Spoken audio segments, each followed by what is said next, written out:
It's now 5:15. I'd like to call to order the Bel Air Board of Town Commissioners work session for November 26th, 2024. We'll call the roll. Commissioner Chance? Here. Commissioner Taylor? Here. Mayor Edding? Here. And Commissioner Rutledge? Here. And Commissioner Chismar is here. Okay, do I have a motion to approve the agenda? So moved. I second that motion. Okay. Can we do individual votes? Michael, you want to call for this? I can do that, Vote. thank you. To approve this evening's agenda, Bel Air Board of Town Commissioners Work Session, November 26th, 2024. Commissioner Rutledge, how do you vote? Aye. Commissioner Chismar? Aye. Commissioner Taylor? Aye. Commissioner Chance? Aye. And Commissioner Edding? Aye. Okay. The agenda is approved, thank All you. right. Right, the next, first item on the agenda is the Town Administrator's Report. Mr. Hopkins? Thank you, Mr. Vice Chair. I have a number of things in no particular order. On several projects that are ongoing. A little update on the District Court project. District Court is moving forward with the purchases and securing the properties at Route 24 and Marketplace Drive. There is no construction date in play at this point. They will decide that, but there's a lot of steps. But there's still projects still moving along. They're still negotiating some other pieces of parcels that they may or may not need down there. So it's still under review by them and still working. They're still working through the process. Met with Jenny from the Downtown Alliance. Jenny had reported that we have a software-hardware issue with Music on Main.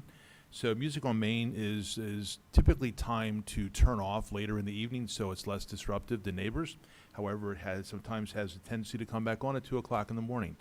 So the system, unfortunately, is several years old. There are some hardware issues they're trying to work through. She apologizes for the inconvenience. It actually is quite pleasant at 3 o'clock in the morning when the streets are quiet, but not everybody agrees with me.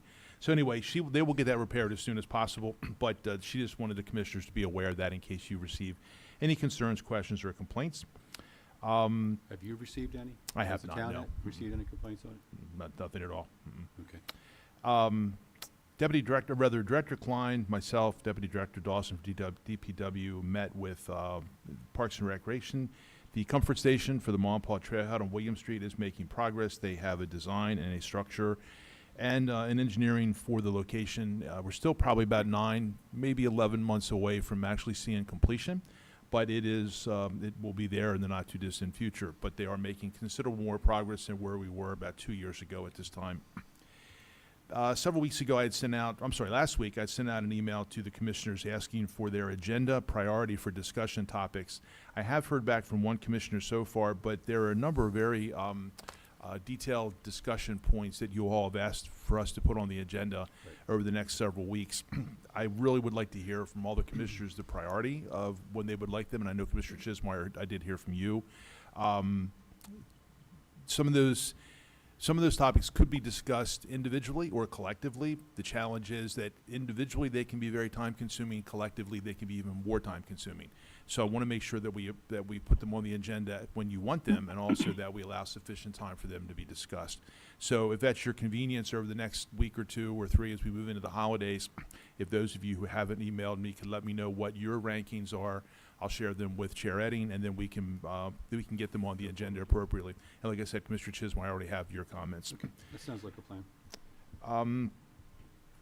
The chief may discuss it. I may ask him to reference it slightly, but we have been honored to be a part of the inaugural detail as part of President Trump's inauguration. So we will be in a mutual aid status. And Chief, can I defer to you for a second for any comments you might have? Yes, certainly, sir. Yes, we've been honored to get an invitation to go to the presidential inauguration. And what we will be doing is part of a gauntlet type of service there. So we'll have our personnel, I think there's 6 of us right now, that are we'll go down in a convoy as part of a task force involving some police departments from Pennsylvania and Northern Maryland. We'll stay down there for several days. Again, being part of the gauntlet and the security services for the inauguration. So we're really looking forward to it. Thank you, Chief. I know Yes, sir. I know I caught you off guard with that, No, but it's okay. it's an honor for us to be a part of that. That's something that's not often requested this far out from D.C. in terms of mutual aid, so it's an honor to be a part of that. Several weeks ago, Chair Edding had requested that Director Small, myself, and our town attorney, Ms. Thompson, look into crafting HPC legislation as a result of a discussion and presentation you all had with the Hartford delegation. And Chair Edding, if you're online and can hear me, we still need to identify the direction you want us to take. Ms. Thompson, Mr. Small, and I are comfortable with attempting to write state legislation, but we know there might be some parameters set by legislative services, so we'll need some direction because I know opening session is less than 5 weeks away. So we will need some direction at some point from you, ma'am, on how you want us to proceed. Terrific. My plan is to contact Paige, who is their aide to our local delegation, and see what exactly they want it to look like. We know exactly what we want to do. If they want to have it in the same format that the state does, I wondered if they had a template or something, because I am not sure how we set that up in Word, and there's no point in wasting a lot of time if they've got something we can use. Yes, ma'am, thank you, I appreciate that. Paul, Paul and Ed, this is the legislation about for the appeal process for HPC? Correct. That's Correct. We just want local legislation so that in Right. our town, if you're unhappy with the decision of the Historical Preservation Commission, you can appeal to the Board of Appeals rather than having to go directly to circuit court. It's cheaper, quicker, and less burdensome to just go to the Board of Appeals, which is what our code used to say, but state law says you have to go to circuit court. So we want to be able to have our people go to the Board of Appeals, but also be in compliance with state law. Didn't you go to MML and propose that, or was that MML, or where did you? No, I met with our Hartford local delegation had a Hartford meeting in the delegation, county council chambers, and I did go to that, and they said they are willing, in fact, to introduce that. Got it. So it's not very controversial, and they are willing to do it. It's just the mechanics of getting it to them. Yeah, so there's not a template per se, but this is a very easy fix. All one would have to do is find the section of Maryland code that, you know, this is governed by, and then put, you know, in subsection whatever, insert in Hartford County, blank may appeal to blank, and it's a one sentence fix. So we can link up together and talk about that. But this is a very compared to other bills, this is a very easy bill to write. That is what I thought, Jake, and so you and I can get together and make that happen. Okay, Okay. thank you. Bear with me just for 1 second, please. In light of the holidays coming up, several weeks ago, I dropped an email to the commissioners to see if you'd be interested in touring or visiting the Hartford Community Action Agency. Adam Hobb, who's a city councilman in Aberdeen, is also the chairman of the board for HCAA, and if this is something you would like to see, please let me know. We can coordinate a tour, especially in light of the fact if you get any questions about needy families over the holidays where they can be directed to go for food, surplus, and clothing, things of that sort. Just send me an email if you were interested in that tour. I hope at the next work session, I hope to have the survey completed for the piece of property that you have by resolution approved me to purchase, which was the property on at South Elwood Road at West McPhail, which would allow for the completion of the emergency access road from the new Homestead Wayfield Elementary School. Site Resources have finished the survey. It's taken them considerable more time than we had anticipated, but I've been promised that by close of business on December the 6th, I should have all the survey results. So I anticipate having that on the next work session agenda for an approval of an ordinance at the following meeting. Of course, what we did differently here was that the resolution allowed me to purchase, but it didn't specifically lay out the property by lat, long, other types of measures and markers that actually show specifically what we're purchasing. So that will be done. And in that regard, the road itself will go before, has been the continuation of that road will go as part of the Board of Education's FY26 capital budget, and that will go to the Board of Education for their review on December the 2nd, and they'll vote on it December the 16th. and then that package would be submitted to the county for approval. So as part, if you recall, as part of the settlement agreement, the Board of Education, if funding was available, would engineer, design, and build that road on behalf of the town. But the key is if the funding is available to do that. So our hope is that the Board of Education will agree with their planners, and that we'll also see agreement later down the road in the county. So more to come on that, but just to give you an idea where we're at in that process. And then I think last but not least, David Anderson and I met, and one of the things we have wanted to do as part of the being able to reach our non-ambulatory citizens or people that can't get out and about is to live stream some of our events. We are going to attempt to live stream the Christmas parade. We're going to pretty much crawl before we walk and walk before we run. David and I met and talked about this already. It's got some pitfalls built into us trying to do it. There is Hartford Cable Network, who has done parades in the past. There's a fee associated with them. We're going to try to do this on our own and see if we can't do something nice for our residents who are unable to come to the parade. So more to follow on that. Fingers crossed it will work. We're working with Mike to determine if this is going to be a Facebook live stream or maybe put it on YouTube. Not sure yet, but my hope is we wanted to talk about it tonight so the residents know to be on the lookout for it, since the parade is right around the corner. And then we'll get some messaging out to Commissioner Chance's committee with the citizens in need. I'm still used to calling it elderly and needy citizens. I know that's not it, but we'll get them out to the folks. Hopefully, people who are in non-ambulatory will be able to view the parade. So, I believe, Mr. Vice Chair, that is all I have at this point in the agenda, sir. So, question on the property with that they're purchasing for the emergency access to Homestead Wakefield. If they don't approve the road, to build the road, then we bought the property for nothing? No, I Or, figured sometime, if we can't do it now, it could potentially be done later. I'm optimistic that this is going to be received favorably across the board. right, School board has been in lockstep with us in wanting to Okay. complete this. Their facilities people wanting to complete this. So I think, yes, could there be hiccups? Could there be? Yes, that's absolute. But everyone that I've talked to is in favor of wanting to see it go forward. So I'm optimistic that it will. so we don't have anything protecting us in case the school board decides no, or even in the out years decides no. We just bought a piece of property.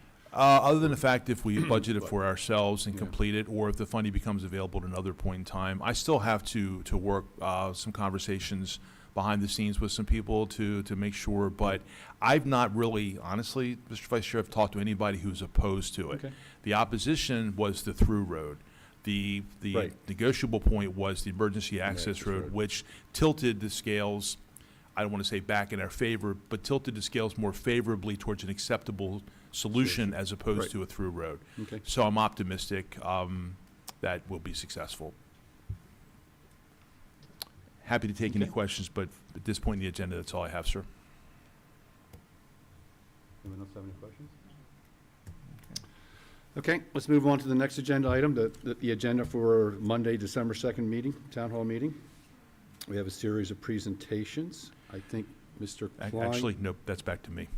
Both Oh, are back. both back to you? The next two items are back to me. Okay, So several weeks ago, several employees from the Department of Public Works and Planning had reached out for my permission to do a town department-wide collection of items and food and necessities for the folks, to benefit the folks of Western North Carolina. And at the initial time we reached out, at that point there were no other convoys going down to take supplies, and it would have been a difficult reach for us to collect and then deliver those supplies to North Carolina on our own, although I'm sure we would have had people wanting to do it. Coincidentally, not long after that, we found out the McComas Funeral Home had family and friends down there. They were putting together a drive on their own, so we partnered with McComas Funeral Home. And Chrissy and Jolie and Kathy all then put together a plan, and department-wide, or town-wide rather, we collected items to benefit those victims in Western North Carolina. along those lines, those three employees did a yeoman's work in terms of collecting stuff, but then they collected cash as well, and they went out and bought stuff. So on their own time, they went out and bought whatever they could with cash rather than just take cash down to North Carolina. They figured they would take supplies. So they bought a tremendous amount of supplies. And those items were all taken and dropped off with Howard McComas and his family over at the Bel Air office. Mr. Klein's staff helped in delivering those things over there. So I just felt it was prudent. This was very representative of the character and integrity of the people we have working for the town. And while I'm certain that they weren't looking for recognition, I felt it was important that we recognize them for what they did. So that was the plan, to provide them certificates of recognition. Most likely, if I can, I will try to get a hold of the McComas family and have someone from Howard's family be here that night, at least in the audience, to witness the proclamations. But that's what those procs are about, sir. Okay. No, I think it's well-deserved. I mean, they came and did that on their own for a good cause, and I think that's Absolutely. that's deserving of recognition. And then item number 2, the Derby Trophy presentation. Dave Kazayevich and I have talked off and on about how to make the Derby Trophy presentation to the winner. The Lions Club, as you know, has really stepped up and made this such a unique, fun-filled event. We've all gotten involved in it. Last year, we presented the winner's trophy to Harco, but we did it in their lobby, which was nice, but it really didn't get the fanfare that it deserved. Right. I suggested to Dave, because he asked about how we can make this presentation, I suggested doing it in Town Hall. This actually is a partnership. The Lions Club did take on this project at the request of our commissioners last year, or year before last. Mm-hmm. And I thought it'd be appropriate to do it in Town Hall for a number of reasons. One is because we have a viewing audience, we have an audience in attendance, and it would boost up the event. It would bring more recognition to the Lions Club. And the commissioners would be able to publicly thank the Lions Club for what they're doing. We're having a meeting in the next week, actually, to plan for the next one, do a logistical meeting for the next one that's going to happen. So that's what that will be. And the nice thing is, rather than like a small glass figurine, they have a trophy. I mean, it's a trophy. Kind of Stanley Cup Wow, type good. trophy. So maybe not quite as big, but every bit is honorable. So anyway, we just thought this would be the right forum for them to do that, and they'll be here on Monday night to make that presentation, and that's what those 2 procs are for. Great. I think if we have any videos or pictures, we ought to put them up while they do it, just to, especially for the people that may be watching from, anyway. I'll see if they do. And actually, our next venture will be hopefully to live stream that also for the next one. If Christmas Right. is successful, we hope to live stream the Derby Right. as well. Okay. Thank you, sir. Right, all right, next item will be the new business items. We have Resolution 124224 on the Town of Bel Air fee schedule amendments. That is Mr. Krantz. Yep. Thank you, Mr. Vice Chair. Yes, we do have more than several amendments recommended to the town's fee schedule. I did have a handout that's available for you, and if anybody's viewing at home, the handout is on the legislation page on the town website under Resolution 1242-24. So there's an assorted number of amendments. There's just a few that are kind of recommended by staff, and then the vast majority of the amendments are as a result of Harford County changing its fee schedule and therefore impacting the town, and as a result, us moving to align ourselves with the Harford County fee structure.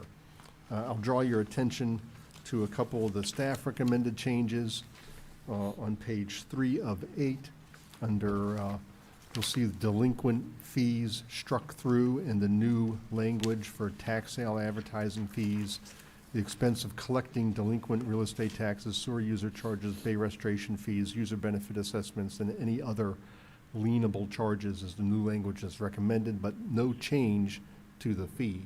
That'll be Okay. remaining the same. Underneath that, you'll also see the addition. This is a new fee, a recommended addition for legal review of development requirements, secondary and subsequent evaluations, which would be a $250 minimum fee with balanced billing for additional expenses should they arise. And Mr. Small, if I could ask for perhaps a little background on your recommendation? Sure. many times when we have asked for easements or development agreements, it's expected that we're, when they submit something, we're going to review it and return comments. But as of late, it's been back and forth, back and forth, back and forth, and it's somewhat sometimes viewed as a negotiation. And we certainly will want to make sure that, hey, these agreements or these easements we have templates for them so that they're easy to follow. And then if we do a review, I guess you could call it a free review. It's baked into the development review. But we just don't, we kind of have incurred legal costs for these repeated reviews over and over again, and we want to kind of limit that damage, as Right. if you could say that. Okay. Thank you, Mr. Small. And the last. So that 250, the minimum fee with balance for billing for additional expenses, I mean, that's like about An hour. an hour. The 250 minimum is like about an hour. And then if it takes 2 hours, and you're saying it would be charged accordingly? Correct. Okay. Yep. Get it. Thank you for that clarification. And that is the intent of that change. Also, on page 7 of 8, there's a recommendation to change the billing construction management fee for property owner year billed residential from 30 to 65. Other than that, there's a tremendous amount of changes that align us with the Harford County changes, starting on page 4 of 8 under building permits and other related fees, and you'll see them go through, commercial, industrial, institutional, and essentially we've written in there in many cases, what the Harford County fee charges and what we're going to align ourselves with. And if you have any questions with regards to those, I would need some assistance from the folks in our Public Works Department, but One on page 7, the third item, swimming pools public. Is Harford County fee crossed out 125, is there a new fee? Typically, you cross it out and you put a new fee in there, or you just crossed out 125, or, that's just a typo, you get out the fee. I'll definitely check on that and get back to you via email prior to the meeting. Okay, or just correct it in the. Yeah. I mean, it's a Harford County fee, so we don't have to say it, it's just corrected in the document, that's all. Unless Charlie knows something I don't know, because you and Christie. They don't have a public, they just refer to the two above, it's $200, they wouldn't have to. Okay. 125 to 200. Okay, so that's the point. oh, I see. So the strike-through is accurate because they don't have a separate fee for public swimming pools. It's the same as the above. They consider it a building permit. I gotcha. All right. So then, we should cross out the entire Harford County, the words Harford County fee in addition to the 125, is that correct? I can do that. If they don't make a distinction between residential in-ground and public, is there a need to have the public section there? Check, but I believe we don't issue, that's how we issue it. That's our, we issue it differently than we can call it building. So a public pool in our code would be like at an apartment complex? Something like, No? Just a, Yeah.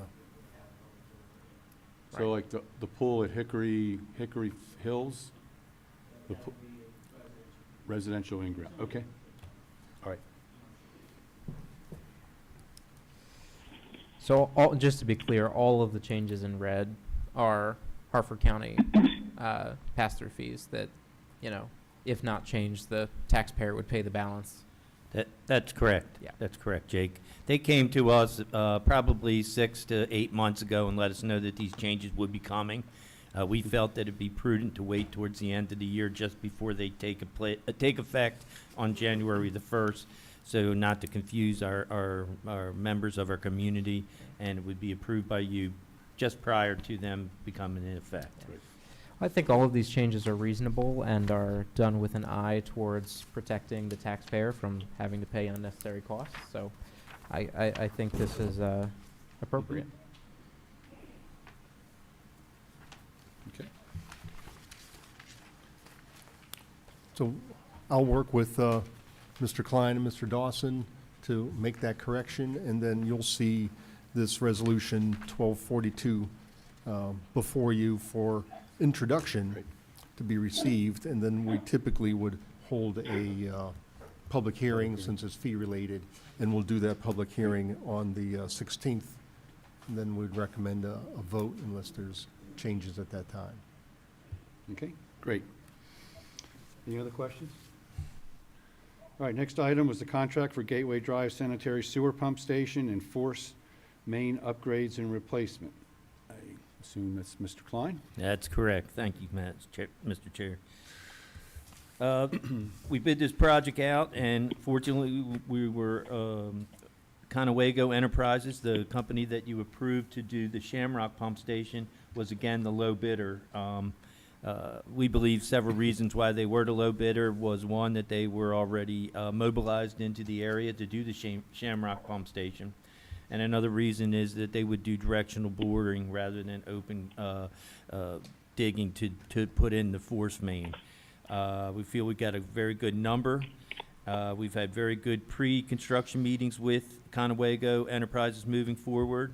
And this will basically replace the existing sanitary sewer pump station at the corner of Gateway and Blum Court. The pump station services 147 residential condominium properties and 9 commercial properties. So we would like to get approval to move forward with you on that. We are utilizing ARPA funds to pay for the amount bid, which was $1,263,000. We are putting in a contingency of 10%, which takes it up to the 1.263 million. The bid number was 1.299. Is there any questions on that? So they'll just do that right after, while they have the equipment here, after they do Shamrock, they'll move Yep. over there? And maybe Yep. some things at the same time, Right. you know? Okay. Good. We are getting a brand-new, about 1,100 to 1,200 foot, brand-new force main put in that goes from that intersection all the way up to Hartford Mall. So that will be a very good infrastructure improvement that we shouldn't have to really worry about for years to come. Good. So that's good. You have any other questions? All right, thank you, Mr. Klein. Next item is the contract for construction phase services for the Gateway Drive Sanitary Sewer Pump Station and Force Main upgrades and replacement. Again, I guess, assume that's Mr. Klein? Yes, sir. Thank you, Mr. Vice Chair. Once again, like as with Shamrock Pump Station, we are going to go with KCI Technologies to do the construction phase engineering management of the project. KCI developed the design of the project, did all the drawings, and basically engineered the entire project. So they have a good idea of what needs to be done and how to do it. Their price, utilizing prices that were achieved or provided to Howard County government, will piggyback on Howard County government for their hourly rate charges, the same prices that they gave Howard County, and they'll use those prices to manage our property. The total project will be $42,209. And again, we have great relationships with KCI Enterprises and hope to have a great project with them. Is there any other questions? When you get your packages, there will be a lot more information about everything that's going into these. Just because of the time limits tonight, I'm just giving you summaries. But if you have any questions, please let me know. Okay, will Yep. do. Steve, I think it's great that we're taking the opportunity to address these things, that long-term, we're in good shape with sewers. Yeah, absolutely. And as I've said before, these projects really affect everyone in town who's a sewer user. And, you know, these monies that, you know, we were fortunate to receive from ARPA, it's being spent equally throughout the community, and everybody's getting a taste of it. And that's money that they're not going to have to take out of their pockets at a future date to upgrade this system. So I think it's a really great thing. Right, for some very expensive projects, which really aren't something that you can put off. Once they have to be done, they have to be done. True, and finding the money when it needs to be done sometimes is difficult on budgets, that's for sure. Okay. Anyone else have any questions? Comments? Okay. Next item is the Bulk Road Salt Contract. So, Mr. Klein. Thank you very much. This is something that is, that we do every so often, usually about every 5 years. Harford County bid out the project this year, which in the past they've basically just renewed a contract. It was agreement number 25-098. Harford County bids out for the town of Bel Air, the city of Havre de Grace, and city of Aberdeen, and Harford County and the public schools for bulk salt rate, an amount. This year we received the price bid for $63.83 per ton. Actually, in the budget, we had budgeted $71.50 per ton, so we have a substantial savings this year going through. So it's a good number. They've been very, very good. The company is Eastern Salt Company, and they're from Massachusetts, and we've never had any difficulties procuring salt in times of need. You know, you get these big snowstorms and ice storms that come back to back to back. Everybody's wanting the same amount of salt delivered to the yards, and we've really never had a problem with delivery. So it makes it very comforting to know that we can give them a call and pretty much have our stockpiles filled very soon after. So we're happy to go with them again. Okay. How much salt does the town purchase average annually? Well, the last couple of years, we've hardly purchased any, Right. Jake, which was, you know, because we haven't had much snow. But normally, on average, since I've been around, it's between 400 and 600. So, Tons? tons, 400, Yeah. 600 tons, Tons. yes. Right. And that's how much I usually budget, about 500, just in the middle of it. Then that $8 per ton is a nice chunk of change savings. Yeah, Yeah. absolutely. Just as an aside, do we pre-treat? Do we do that too? We do not, Steve. Okay. Not I just with wondered. not with the liquid pre-treating stuff stuff there. where you see the lines down the road. Right. Sometimes if we really feel that a situation might occur that it would benefit us, we go out and we put rock salt down prior to the snow falling. Okay. And that's really a last minute thing. I'm pretty frustrated sometimes when I see these lines down the road 3 days before the storm's supposed to come and it never comes. And then, you know, you've wasted that, it gets into the environment, and the amount of money that it takes to implement you're forced to spend to get you up to speed to put that into your fleet is pretty expensive. And I think we've done good without it in the past, and I think that's our plan moving forward. Unless they Right. come up with something super that's gonna, you know, melt it as soon as it hits them for the whole entire storm. Right. But Yeah, I mean, I've seen them on the roads in town, but they're probably the state roads and stuff like that, so it's like, that's exactly right. I didn't know if there was a bill for that coming up too, if we did it, because I'm just thinking, yeah, No. it's a town, but. We've forget just it. decided against it. Another reason we've decided to go against it is it really, really, hurts the vehicles. It really rusts out the Does it? vehicles quickly, so that's another reason we're trying to stay away from it. Corrodes them. Any other questions? Let's move on to the next item, street lighting contract for the Thomas Street Streetscape Project. Tongue Right. twister. It is, a little bit. Is that you, Mr. Klein, or Mr. Small? That's me again. Okay. Thank you, Mr. Vice Chair. See, you weren't fighting over here. This is a contract with BG&E to procure 17 new street lights along the new Thomas Run Improvement Project. The price to do so, again, is $64,171. The Thomas Street includes the installation of 17 energy-efficient 100-watt LED Acorn-type lights mounted on 12-foot fiberglass poles. And to minimize the disruption, underground wiring will be installed using directional boring rather than traditional open trenching methods.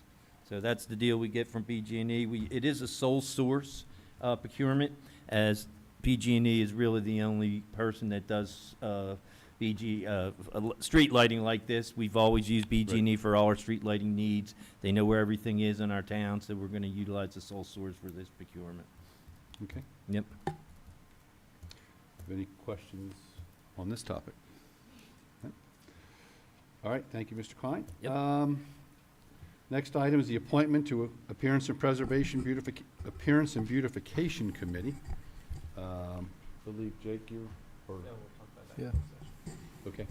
Yes, sir, we recommend that we postpone discussion until closed session. Next three Yeah. items are going to be in the Yeah. closed session, correct? Okay.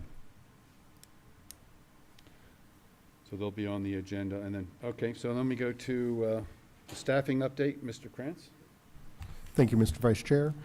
Staffing update, I'm proud to say, is we are in pretty good shape. I'm afraid to say that because it might jinx us, but nevertheless, we are going through our police candidate pool. We have a couple candidates that we're evaluating at the moment, and if necessary, you may see another ad come out in the very near future for a police officer, in which time the town typically looks to solicit applications from existing Maryland police officers who might want to laterally transfer to the Town of Bel Air Police Department.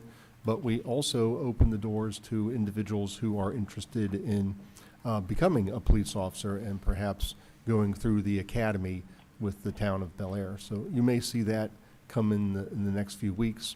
We're currently evaluating a candidate for the Department of Public Works, and if that doesn't pan out, we may end up posting that job again in the near future. We just welcomed a new logistics and certification specialist in the Bel Air Police Department, just started earlier this week. And Chief, did you want to give an update? Otherwise, Sure. We're very fortunate to get this individual. He's a retired trooper major with Maryland State Police, 30-plus years.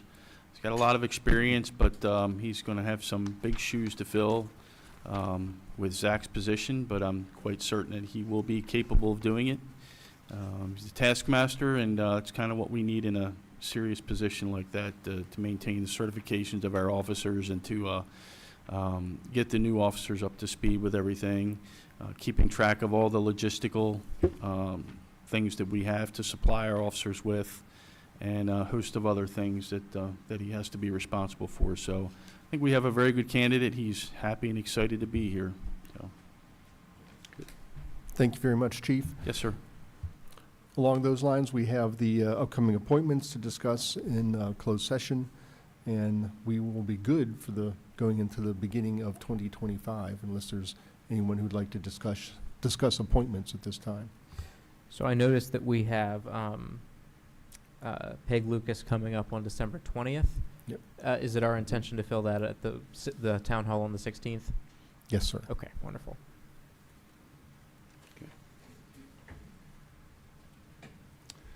All right, any other comments?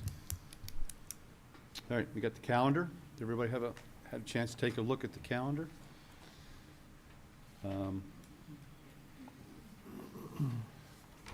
One thing I want to discuss, I don't know if we want to change it or change the time of the December 10th work session that coincides with the Parks and Rec banquet. I would really like to have us there for the Bel Air Parks and Rec banquet on the 10th. Everybody should have gotten an invitation.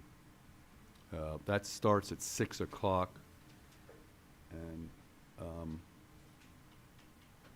mean, a couple of us can miss. I mean, I like to support the Parks and Rec. And I think, Mary, were you there? You were there. I wasn't at the last one. You weren't at the last one? Okay. I'm also intending to attend that banquet, and I don't know how long the agenda for that work session is going to be, but I wouldn't Right. be opposed to starting earlier. Right. If that was an option, but that's just me. I would join Jake in that. I'm fine with Yeah. starting earlier in order for us to be able to attend the banquet. So we want to go to 5, or we want to go to 4:30-ish, or what? On that, I mean, I would defer to the town administrator. What would be best for your staff? Actually, the sooner we start, the sooner they get to go home. I was Correct. setting you up for that. Yes. I will not be Thanks for opposed teeing- to that. Thanks for teeing me up They on went that 1 one. o'clock, okay. I don't know what the agenda is going to look at, so I would recommend if you want to start earlier, that would give us some time in case there's some last-minute items that have come up. I know, and I apologize, I know I have something planned for the 10th already, and I'm drawing a blank on what it is. It's nothing big, but I would recommend sooner than later. Right. Well, it's, okay. 4:30. 4:30 sufficient? I mean, does that cause anybody heartburn? No, sir, I'm good with that. Not me. All right. All right, well, let's move the 10th meeting to 4:30, the work session. Okay, 10th. all right. Yep. Anything else on the calendar? Thank you for bringing that up. Okay, item number 7, miscellaneous. Discuss complete streets leadership academy improvements to Gordon, Main, and Bond. I believe, is that Mr. That Small? would be me. Okay, The state highways informed me they intend on removing most of the items that have been placed at the Gordon and Main intersection right after Thanksgiving. That's the intent there, is to get those out of there before the snow falls. Those are our items, so those will be taken to the DPW yard and stored for future use. So there may be a point in which somebody asks for a speed hump, and we take one of those speed cushions and we put them in the appropriate location.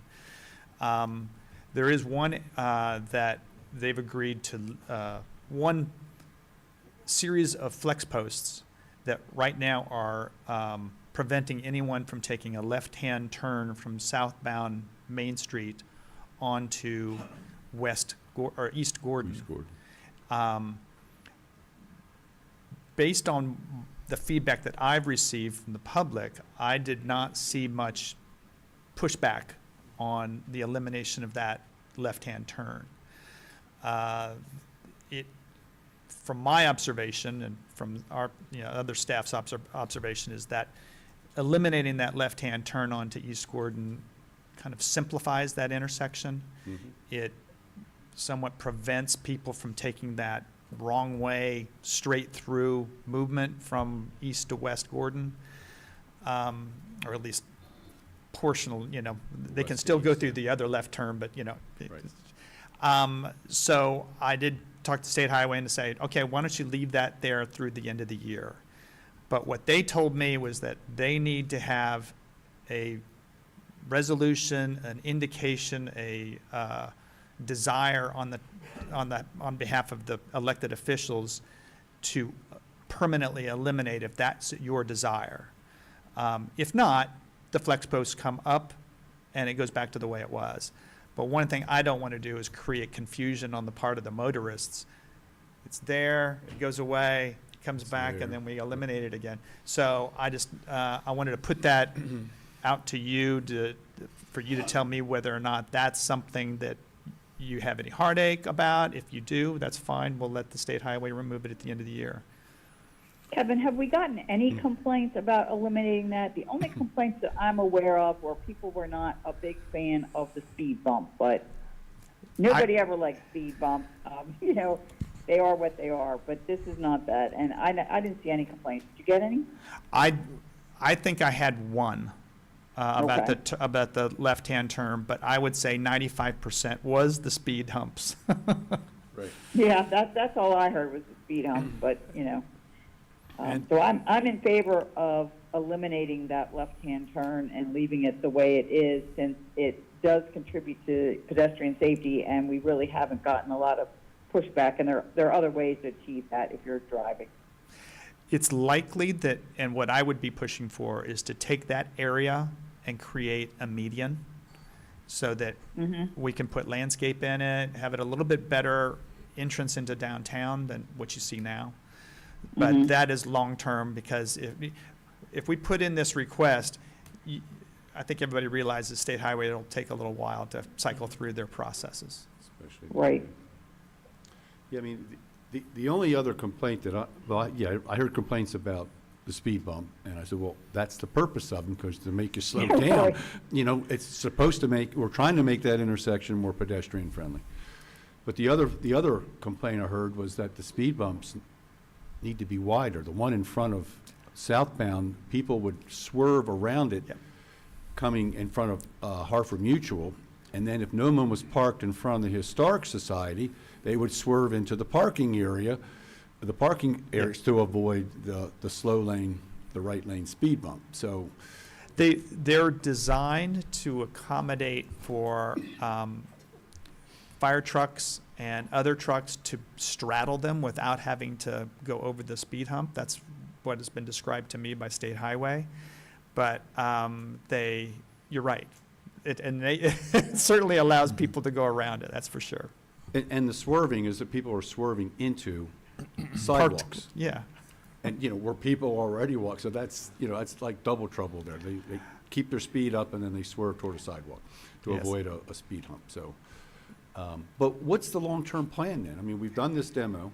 This is a demonstration project to look at what might, so how do we come to final resolution as to We what should stationed go there? staff out there to interview. One of the things that happened was when we interviewed people going to school before we put the improvements out there, Okay. we found three people, three parents walking their students to school and crossing at Gordon. When we went back, it was more like 6 or 7. So what we're seeing is that more people are feeling comfortable about crossing there. So one of the things that we're doing is we're taking all of those interviews plus the Chuck's measurements, because he's put out speed and Okay. volume measurement before and now it's during the improvements. So and from what I'm hearing, that the speed reduction is pretty obvious when you're out there. The speed's been reduced a great deal. So I think that's what we're hoping, is that the State Highway will look at that and come up with a reason why, they should come back and propose various improvements to that. So it's really kind of being thrown back into the lap of State Highway. State Highway, okay. So I had fewer complaints about the speed humps, heard more about the turn. Oh, really? Yeah, surprisingly, mostly from first responders like myself, who that makes us take a whole other route to the firehouse, but that's neither here nor there. So I did hear from other people who were concerned. I think most of their concerns were based on the fact that it was an inconvenience. And if I went back and looked at those comments and conversations, those were people that were using Gordon as a way to bypass Broadway or as a way to bypass Pennsylvania Avenue or Cortland to get over to Hickory Avenue. So I'm saying it might have been a handful, maybe 6. I really didn't hear much about the speed bumps at all, per se. But the turn, yes. But to Kevin's point, I think that that turn is so confusing, and it is dangerous. And people in the afternoon who are turning left onto Gordon Street, coming southbound on North Main, you got to cross 2 lanes of traffic. And if the first guy waves you across the second lane, and you don't see the second lane, you're not diligent, you get crushed by the second lane. So I think stopping that altogether is I found another way to the firehouse, let's put it that way. And I can still get there just as quick. So I think we're okay in that regard. So I think a more permanent solution is justifiable. Social media was certainly abuzz with discussion of the speed bumps. Yes, But- they were. But I think that was really more so due to their abnormal design. It's not a traditional speed bump. People were surprised. They didn't know what to expect. They didn't like the different way that their car interacted with this version of a speed bump, as opposed to something that you know what you're getting when you see a cement brick in front of you. You know what you're getting there. But I agree with the mayor. And with all the comments thus far, I think eliminating that turn is the right thing to do. I can say from my personal experience, I've never used it. I understand that there are others who have, but as the town administrator said, there are other ways to get to Hickory. I always use Broadway because I come from the north end of town to get here. and eliminating the opportunity for what could really be a bad crash, or even just a pedestrian incident, I think is well worth Yeah. eliminating Yeah. the turn. One of our biggest challenges is that we messaged this thing to death, and we just did not get the reach. And a lot of people that I talked to were woefully misinformed, had no idea. And for all the stuff that's on social media and all the stuff that people complain about and follow and post and share, this was not one of them. And I think David worked very hard, Kevin worked hard, we all worked hard to get the message out. It was just disappointing to hear the criticisms and the comments on a topic that the public, it was information and message quite vocally. So, but again, so I suspect if we go to a more permanent solution, we'll do the same messaging, and hopefully people will come out and give their thoughts. Right.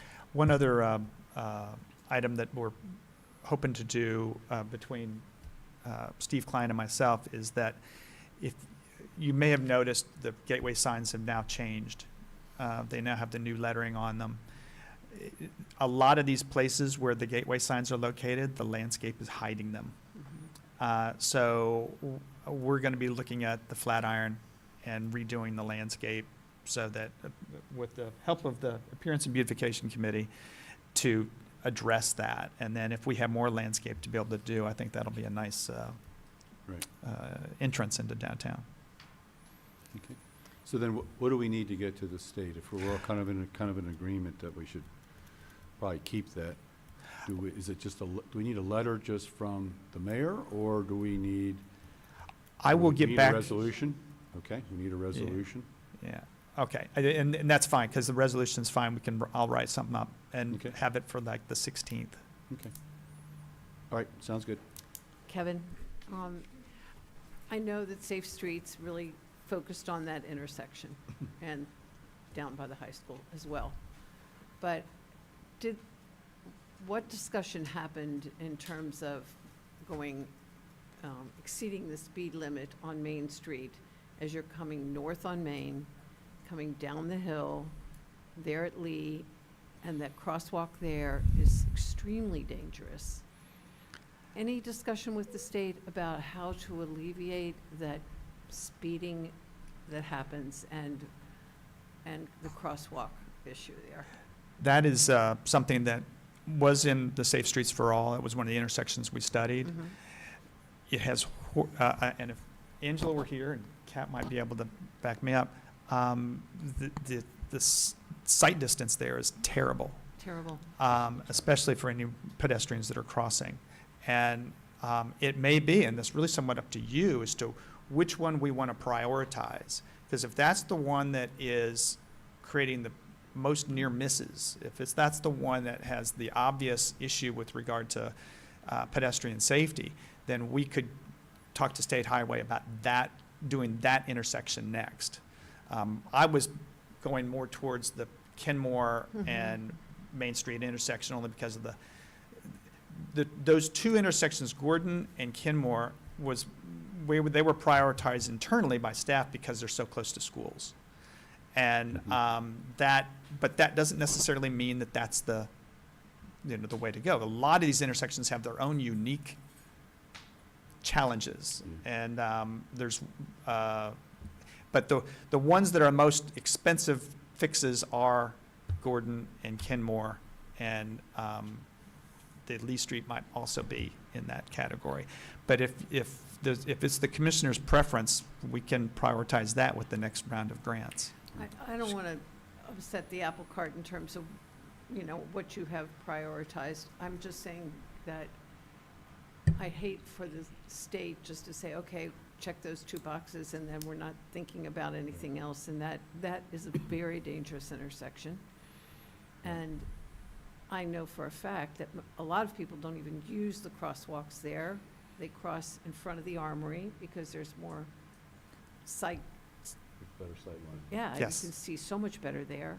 It's just so dangerous, and the speed increases from Pennsylvania Avenue down that hill.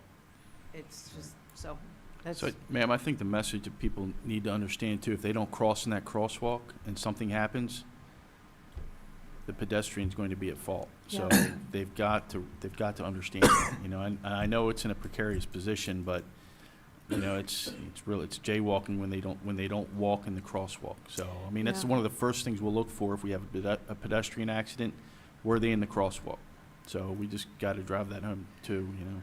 Even know if it's it's- just it's a- lighting that Yeah. is something is indicating there's a crosswalk down here, The- something. I think our town administrator was talking to, or was wanting to push the state highway to put those speed cushions in front of the armory. I vote for that. That's correct. I Yeah, actually try that. corresponded with our SHA representatives and the people who worked with us on the Safe Streets, asking, we actually, the day that we evaluated the Flatiron, Kevin and I had a long talk about this. Actually, we proffered that to them then, that we thought those speed cushions would benefit us in front of the armory. I sent correspondence to SHA a little less than a month ago, when we discussed taking all of this up, that we would like to consider reinstalling them in front of the armory for the very reason you suggest, Mr. Chance. Because while our speeds, I think, Chief, you'll have to correct me, our speeds are not, they appear to be excessive coming through there, but you're on a downhill lie and you're on a blind turn. So the speeds, while anything more than 25 is speeding, I think our average is in the 31 or 32 range, which is still fast. And we think that if the speed humps had that, or speed cushions had that much of an impact at the Flatiron, the impact it could have in the armory, we think would really give that pedestrian time to get out of Dodge. Kevin and I'll work on this. We have a good relationship with the representatives who worked in this project, and you just have to, if the commissioners let us know which one of those intersections, whether it's Idlewild and 924, Linwood and 924, or it's the Flatiron or Lee, we just need to know which priority you want us to move. So, Thank you. Sure. I Yes, ma'am. understand. Thank you. Okay. Any other discussion on that topic? Okay, next on the agenda is the review the American Rescue Plan Act. Ms. Moody, I believe that might be you. It is. Okay, if it's All right, money, there's a we go paper to you. coming around to everybody. Paula, I snuck out of here and emailed it to you, so hopefully you got it. Paula? Paula, did you get the? Yes, ma'am, I did get that. I'm looking Okay. at it right now. Thank you Awesome. very much. Yeah, no worries. Alrighty, so, as you all may remember, all of our ARPA funds must be obligated. So board approved, contract signed, purchase order finalized, by 12/31/24. So we're almost to that date. 3 of Steve's, agenda items are ARPA related.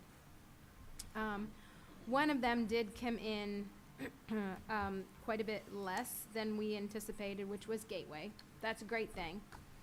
And then there were also, in the sewer fund, there were 3 projects budgeted for the next pump station design and construction, drawings of about $380,000. Through discussion with Charlie Dawson, we are not going to move forward with those projects for a variety of reasons. So if everyone turns to page 2, so the second side of the handout that I passed out, towards the bottom, you'll see that, assuming that you all approve the contracts that Steve went over tonight, we'll have committed costs of $9,629,612.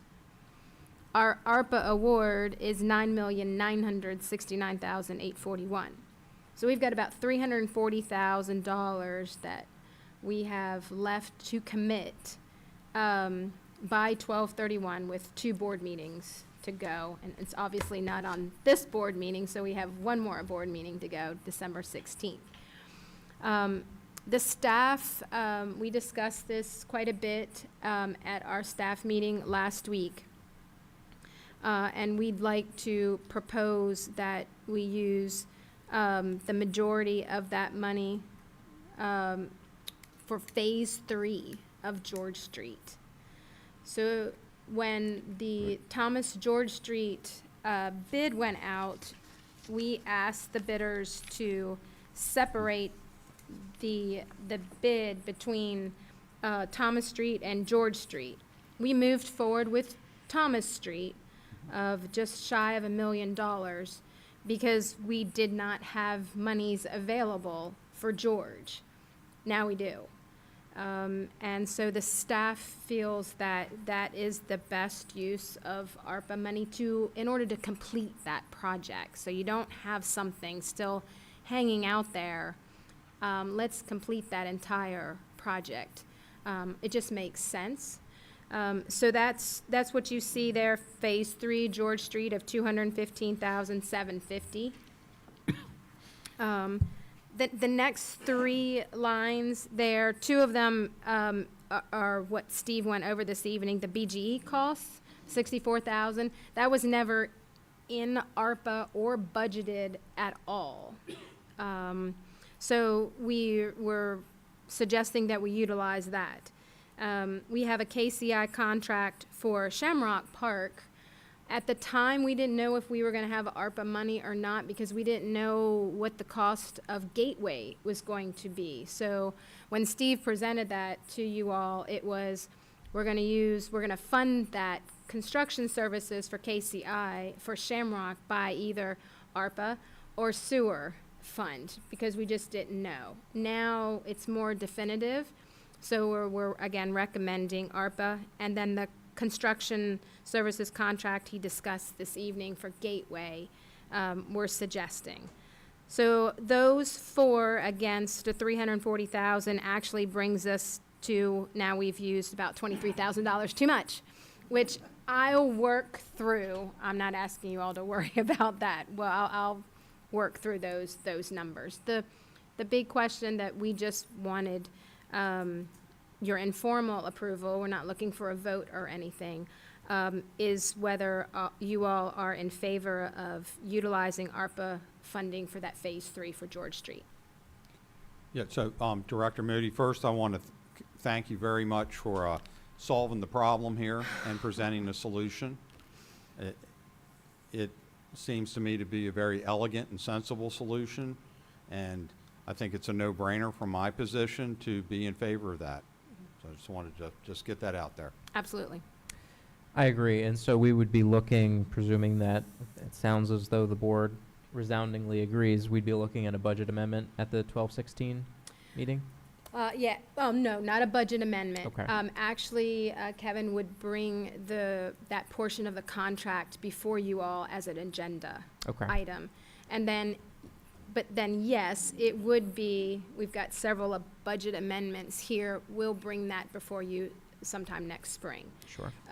But the major point is to get the agenda item before you all on the 16th. So that it can for be your obligated. approval, Right. because then we have a contract we have to get signed and a purchase order we have to get finalized in 2 weeks, which is still plenty of time, but time is of the essence. That tracks, and I echo Commissioner Rutledge's comments. Just for the record, we've reached out to Ivy Hill Landscape Company and let them know our thoughts. They're on board, and we'll definitely be able to enter a contract into the price that they bid for Phase 3 for that service. Thanks. So remind me, Phase 3 is mainly putting in curbing? Yeah, curbing and I believe sidewalk as well, Charlie, is And that correct, on George right, Street? So on if you're George coming Street. from Kelly Park and you get to the Right. intersection there of Kelly and Bolton. Kelly there, and, That's, yeah. Yeah. Right now, there is no curb and gutter. Right. And the plows hit it, it pulls up the side and sidewalk. everything, and this will really clean it up nice, and it'll be a nice presentation Right. when you first come into that neighborhood. And I think it's money well spent and right, deserved. They've been like that for 25 years. yeah, Yep. okay. Okay, so everyone good with that? We'll Agree. move forward then for the next Yeah. work session to bring that before Right. you. Yeah. Okay. Now we will complete that project. One other note that I just wanted to mention on ARPA, is we've talked about, you know, the interest that we've earned on those investments over these last couple years. The Treasury came out with some finalized guidance since we last met and discussed this, which was probably budget time, in that you do not have to utilize interest that you've earned on your ARPA investments on an ARPA project. So that's good news, because what we'll do is we would utilize that interest towards some of our capital projects this fiscal year that will save our capital reserve. We have been deferring the use of the interest that's been earned in fiscal year 22, 23, and 24. So we'll have to recognize those dollars when we finalize the 24 audit. So we may have an unusual excess of revenues over expenditures because of that. Those monies, the majority of them, town administrator has the authority to put excess revenues over expenditures of up to 50% into the capital reserve. So those monies will go back into, a good part of them back into the capital reserve to be able to be used, let's say in fiscal year 26 for capital. So in an indirect way, it'll come back to be used for capital in a future year. That makes sense. Yeah. Okay, all right, Lisa, thank you. What was that amount of interest again? What, how much total? Yeah, Yeah. that's what- We're at, through November, so, well, actually through October, we're at 807,000. on the 9.9 mil that we received. So we Yep. made almost $1 million. Yep, so That's a very nice extra chunk of change. And I did just want to jump in and say I concur with Commissioner Rutledge's comments about what we're going to spend the last of our ARPA money on, the George Street project and the other projects. We're really able to stretch this money out and get a pretty good bang for our buck here. yeah, absolutely. And, you know, interest rates being as they had been, even though they're coming down slightly, has definitely helped all of the jurisdictions with Right. their interest investments on the ARPA money. So timing was a plus this time, not always happens that way. Thank Okay. you. Great. Thank you, Ms. Moody, for the good news. All right. At this time, we haven't opened the DS to commissioner comments. Yes, Mr. Chair, I want to take a moment to recognize Richard Presberry and congratulate him in this venue for having achieved the rank of Hartford Living Treasure. It was a wonderful joy to join Mayor Edding and Commissioner Chismar representing the town and present him a proclamation congratulating him for that honor after nearly 55 years in the Bel Air Volunteer Fire Company, including serving as the first African-American man to staff any volunteer fire company in Hartford County. The town administrator was there wearing his other hat and spoke very eloquently of the kind of man that Richard is and this dedication and service that he's provided to our community over these past 55 years. And we are very proud to consider him one of our own. Yes. Acknowledge that, too. Eddie did a great job talking about Richard and his career within the fire department and how he rose up and some of the hurdles he had to overcome, and it did not deter him one bit. Yeah. That's the kind of man he is. I know he helped train me on the ambulance. He was one of, when I started riding the ambulance back in the 70s, late 70s, yeah. He was one of the guys doing it.